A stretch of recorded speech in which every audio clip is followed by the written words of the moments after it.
Hello, poor people. How are you today?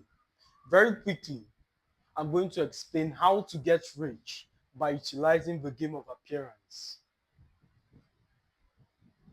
Before we start, let me quickly add that I've made it a code of conduct. Anything I come on my platform to share must come from a place of experience. I would never watch someone else's content and come here to regurgitate that fact or share a story, an experience, some kind of line that I'm not versed in. No, if there's any thought, if there's any theory, I'm the first guinea pig. I will use through my life, submit myself to the process, and though the result tarries, we would wait.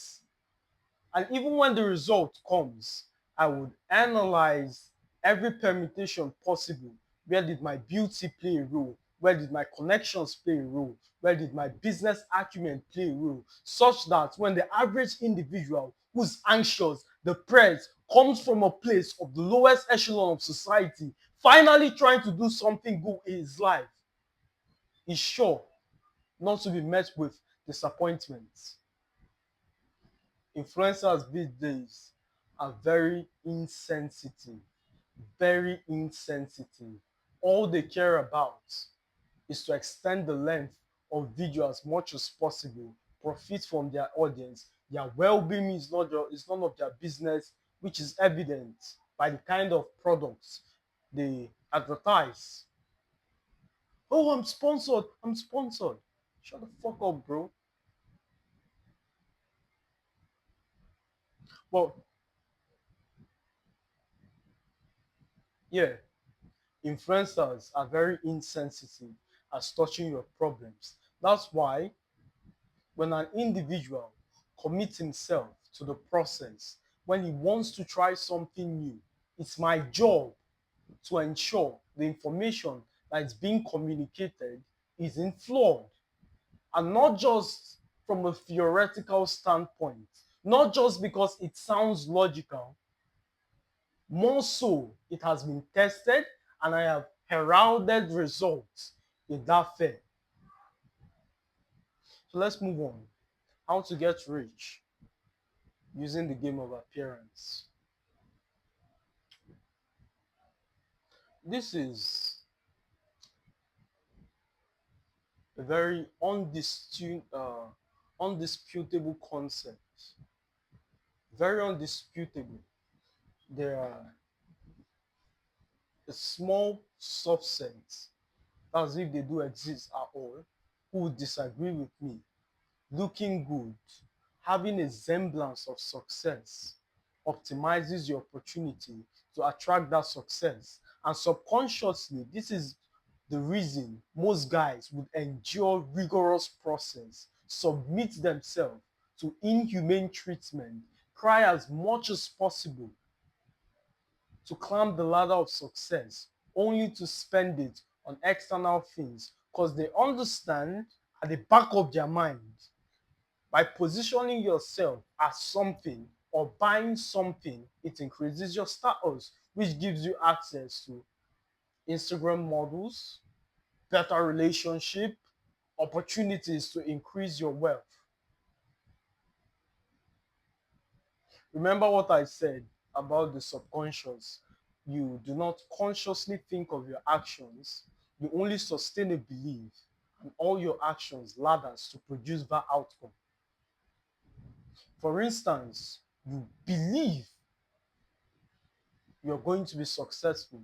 As a consequence, it has compelled you to read books, consume content, take an extra job, try as much as possible to proliferate your wealth.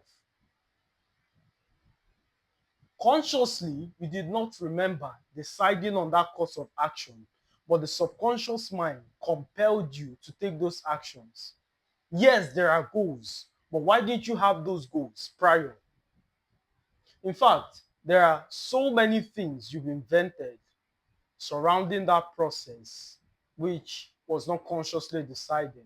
For instance, you go to the gym as a result of that decision.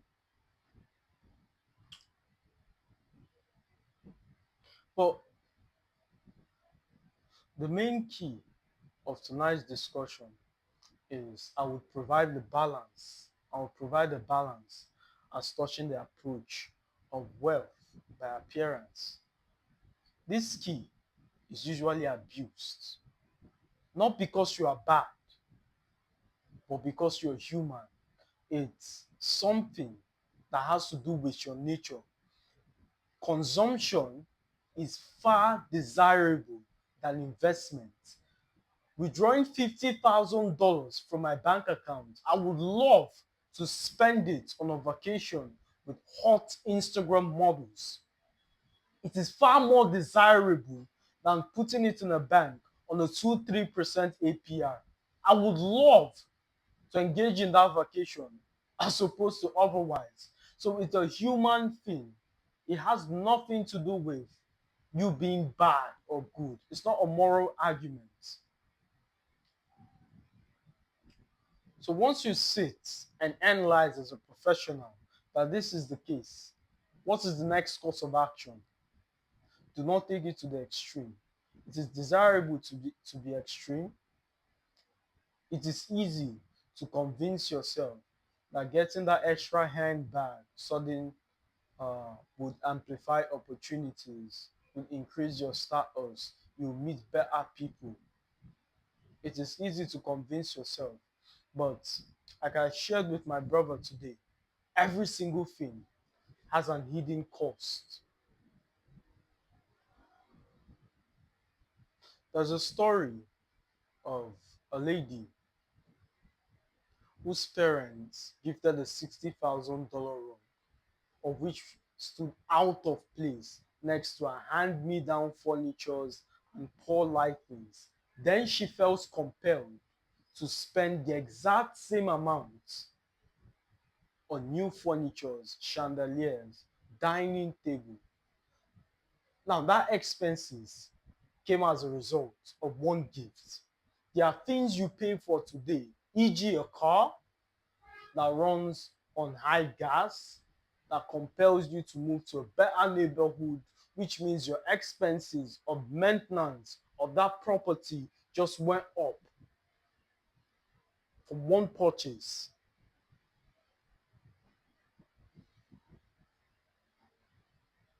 Let's not buttress, but every single thing has hidden cost. Every purchase rather has a hidden cost. For instance, I got a Rolex recently, 20 grand, whatever. I noticed something very interesting. Alongside that Rolex came with $1,000 watch brackets, as well as $1,500 safe. Now I'm paranoid where the safe is stored. I had to call someone to install it. Now I'm spending hundreds of dollars because of one purchase. By hundreds of dollars, I mean service repairs, not the actual wall bracket, all the save, the cost for installments.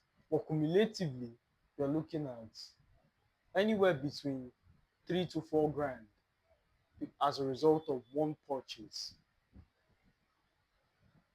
But the point I want to highlight in today's day and age of this discourse, you can get rich by playing the game of appearance, but to the degree you take it to the extreme, becomes your undoing. Because you get to the point where you have so inflated your lifestyle that you didn't recall to invest, as well as notice the dilution of your income. Your mistake only becomes evident once the income is gone. You notice yourself needing more. I want more money. But more money to that situation just means more money to spend. Because relative to where you were, this is a lot. Relative to when you started, this is a lot. You could have invested it before the lifestyle content, before the nice watches, before the vacations. You could have done a lot with this level of finance. Exactly. But if you also observe from the extreme, which is frugality at its peak for the sole purpose of investing, you see individuals looking hungry, investing, feeding money as well. Not only is that kind of life or philosophy wrong, but also what it does to your mindset. It shifts you from a producer to identifying various ways to save money. Rather than thinking of how to increase your income, your brain now spots opportunities on how to save money. As much as I preach frugality, I also preach increasing your income, because then you have a bigger pie to play with. Any man who's focused on savings, focused on the liability column, is most likely going to end up bitter when he observes people spend X amount on an extra whack or eat out, for instance, as opposed to cook your own meals. He's frustrated. If I have the money you have, or if I can get access to your level of income, I'll do better. But then, if the person, the supposed victim, has a bigger pie to play with, he might be investing relatively higher from a percentage standpoint, but because he has a bigger pie to play with, the savings and the money put out for liability might be equivalent to the investment of the other person. So, in as much as you want to save, you want to be frugal, loosen up a bit, expose yourself to various experience. Once upon a time, 50 grand was unlocked to me. It was an income inachievable. My mind could not comprehend having 50 grand. As you were exposed, as I was exposed rather, I would watch people gift 50 grand like it was nothing. You need to get into rooms that trivializes your vision, that makes your so-called goal look very small, very small. And the smaller the mountain, the easier it is to step over. As always, my friends, it's a pleasure speaking to you. I'll see you in the next one.